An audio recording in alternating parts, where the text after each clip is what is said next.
Hi மண்வாசம் families. மாதத்தில் ஒரு time கண்டிப்பாக நாங்கள் குலதெய்வ கோயிலுக்கு போயிடுவோங்க. அமாவாசை இல்லைன்னா பௌர்ணமிக்கு போவோங்க. அதுவும் பகலில் தாங்க போவோம். நேற்று கொஞ்சம் தோட்டத்தில் வேலை இருந்தனால ஈவினிங் பால்லாம் கறந்து வச்சுட்டு ஒரு 6:30 கிளம்பிட்டோங்க. எங்கள் குலதெய்வ கோயில் முத்தூரில் இருக்குங்க. நாங்களும் இவரோட அண்ணா ஃபேமிலியும் கிளம்பிட்டோங்க. நைட் டைம் கொஞ்சம் கூட்டம் இருக்காதுன்னு நினச்சோங்க. ஆனால் அங்கே போய் பார்த்தா நல்லா கூட்டங்க.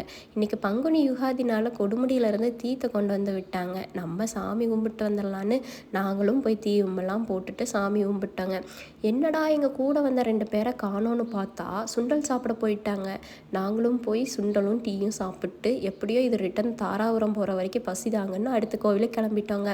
இன்னொரு கோவிலில் அத்தனூரம்மன் குப்பனசாமிங்க. செல்வகுமாரசாமி கோவிலில் கூட பொங்கல் சுண்டல் தாங்க. இந்த கோவில்கிட்ட போனாலே கறி வாசம் மூக்க தொலைக்குங்க. ஒரு சிலர் அடசல் போட்டு சாமி கும்பிட்டுருந்தாங்க. நாங்களும் உள்ளே போய் தீயும் போட்டு சுற்றி வந்து சாமியும் கும்பிட்டங்க. கோவிலில் நல்ல கூட்டம் இருந்தனால லேட் ஆச்சுங்க சாமி கும்பிட. அதனால் பாப்பாங்க 2 பேரும் விளையாட போயிட்டாங்க. அவங்களையும் பார்த்துட்டு அங்கே கோவிலுக்குள்ளே அங்கங்கே குறி சொல்லிகிட்டு இருந்தாங்க. அதையும் கொஞ்சம் நேரம் நின்று கேட்டுட்டு அப்படியே கிளம்பிட்டோங்க.